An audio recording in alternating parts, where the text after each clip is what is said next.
Good morning and welcome to the new edition of Dr. Lamba's Awakening Call.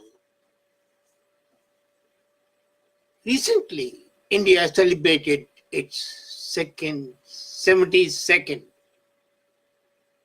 birthday as an independent country.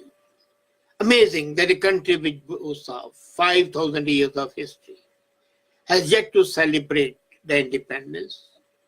It should be re-independence rather than independence.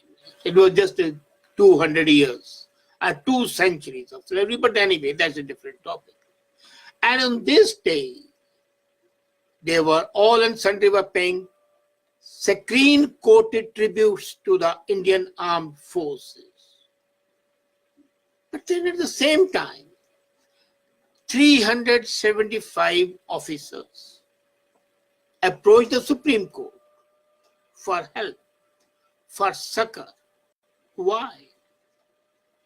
When I think of the Indian armed forces, then I'm reminded that of the various times. For example, who were the first responders during floods and earthquakes?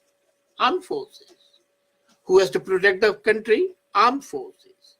Who are sent to quell insurgents and rebels and treason? Armed forces. And yet, these gods in uniform, as the Kerala flood-stricken people called them, have been persecuted and prosecuted. They act under a law, Armed Forces Special Act, which was passed by the government of India. And despite abiding by the law, FIRs are allowed to be filed against them. This is disturbing. But apart from being disturbing, it is blatantly unfair.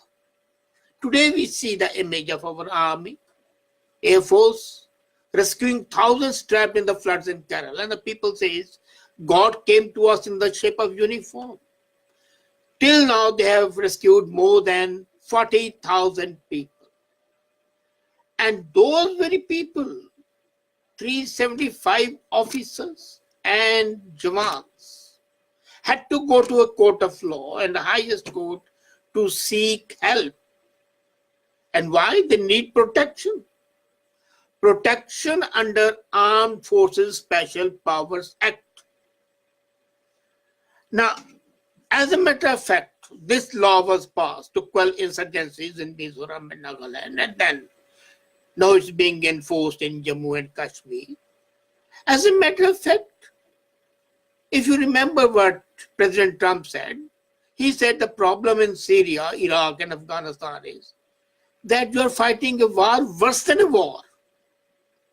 What? Amazed, people asked. Well, in a war, you know your enemy. But here you don't know your enemy, and that's the situation armed forces feel. They are face to face with a mob, and they don't know whether the mob, how many in the mob are the enemies and how many are friends.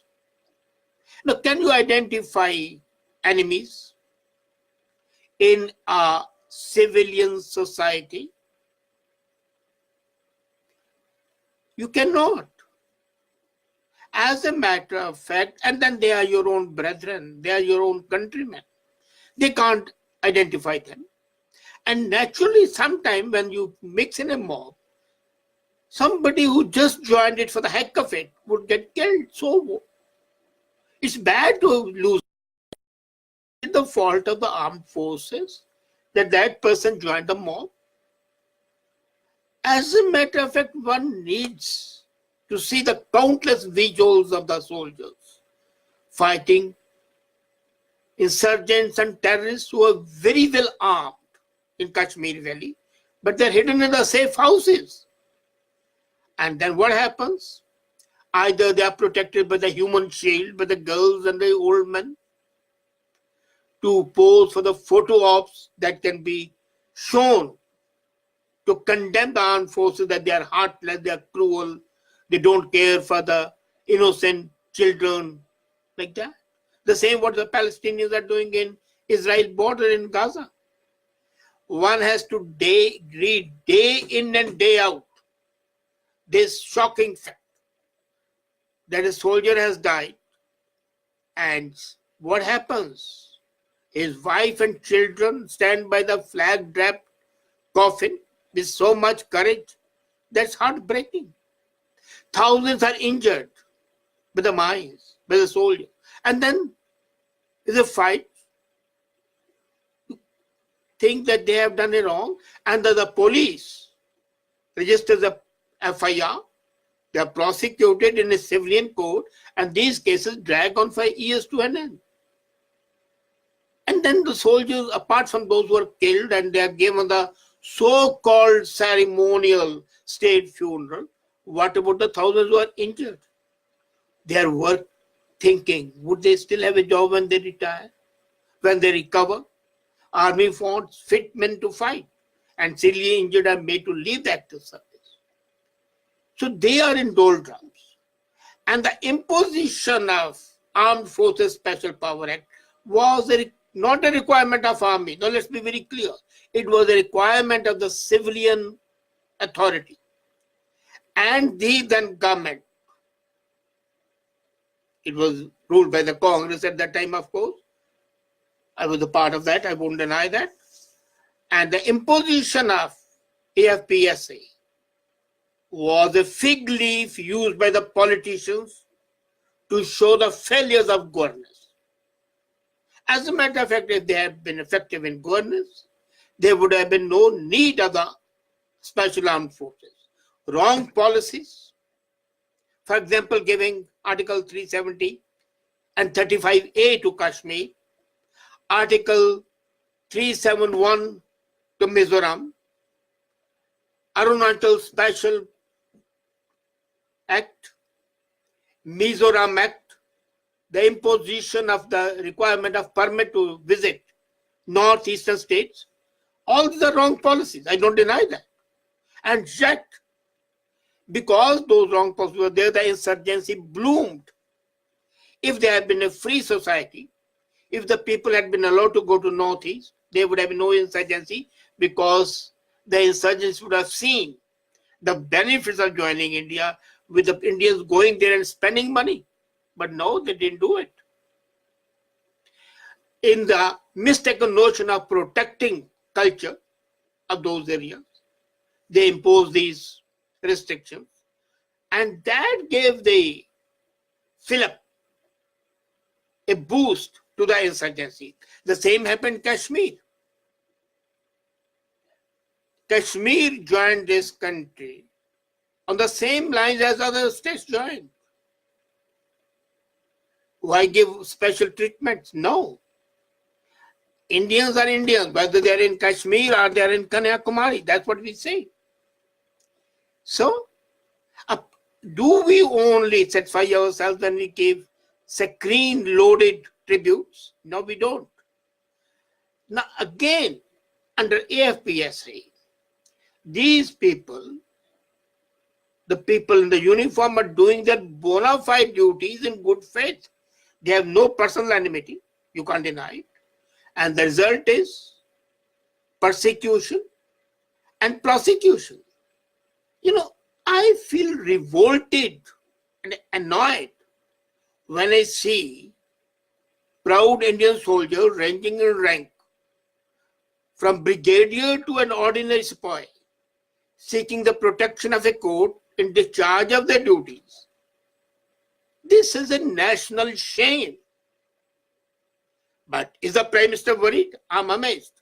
Why cannot the Prime Minister pass a law right away and pass an ordinance saying that no FIR shall be filed against the army when they are working under Armed Forces Special Powers Act?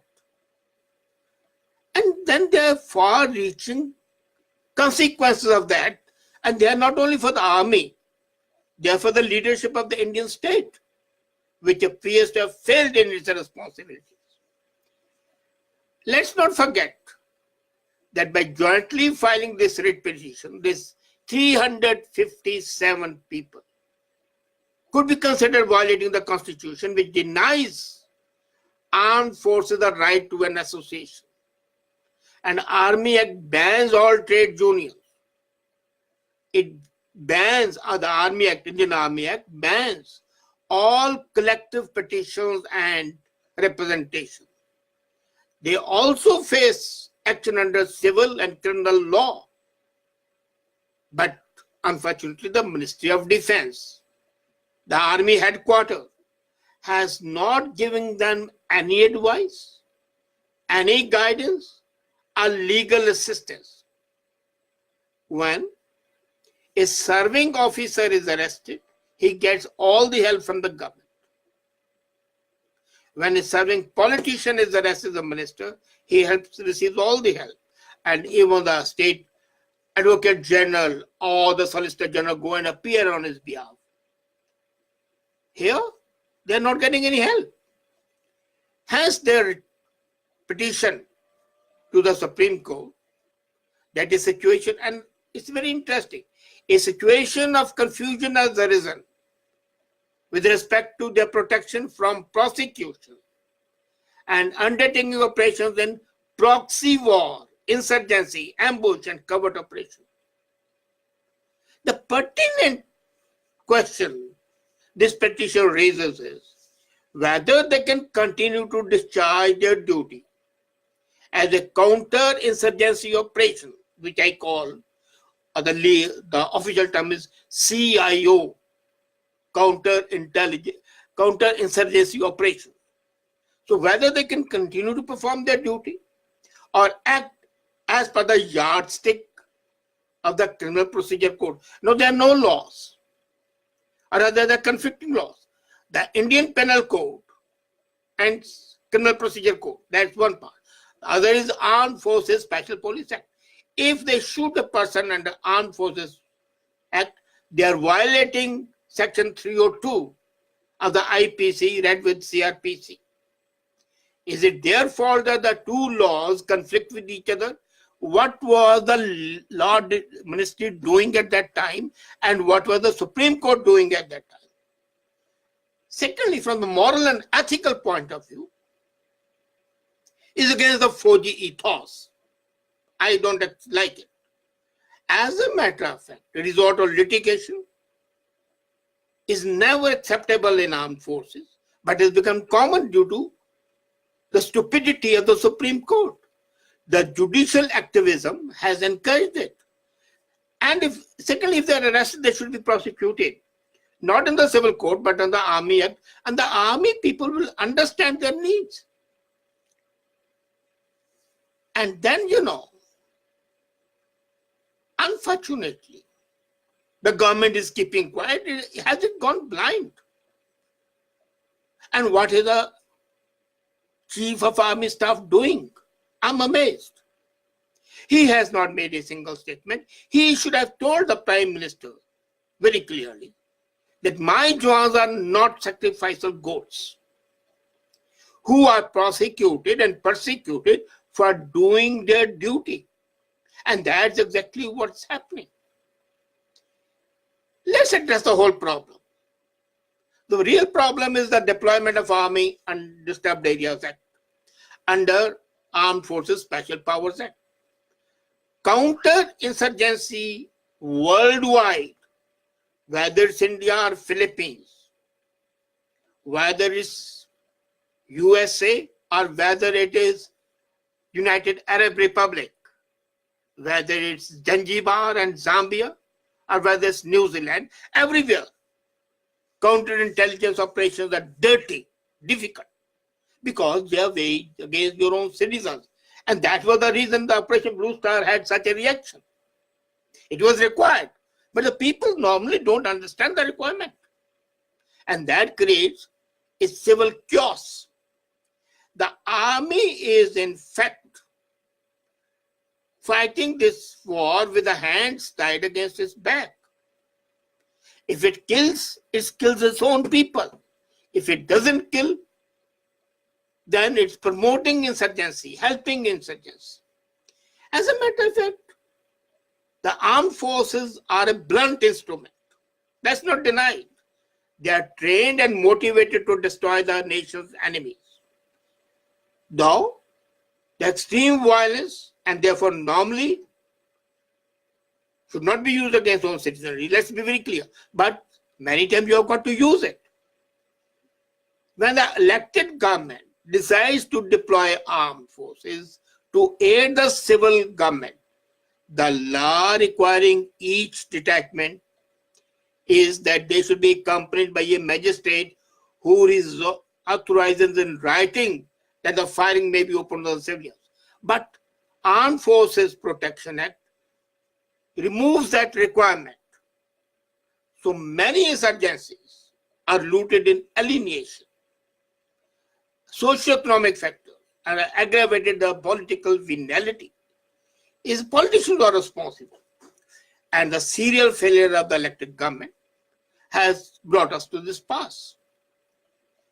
Even when the armed forces restore relative peace and normality, the local police fail to resume their normal functioning. And the prolonged imposition of Armed Forces Act is not a requirement of army. It's a requirement of civilian police.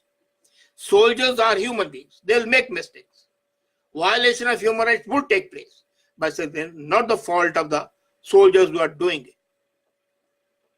The Indian Armed Forces are a highly disciplined force, but they are conscious that human rights violation is a crime, and that also spoils the name of the armed forces.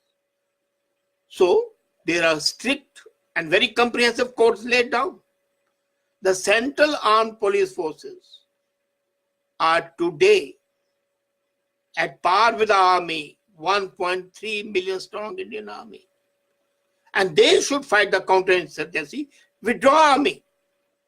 Either the government should withdraw the army and let the paramilitary forces fight it, or ensure that they are not prosecuted and persecuted.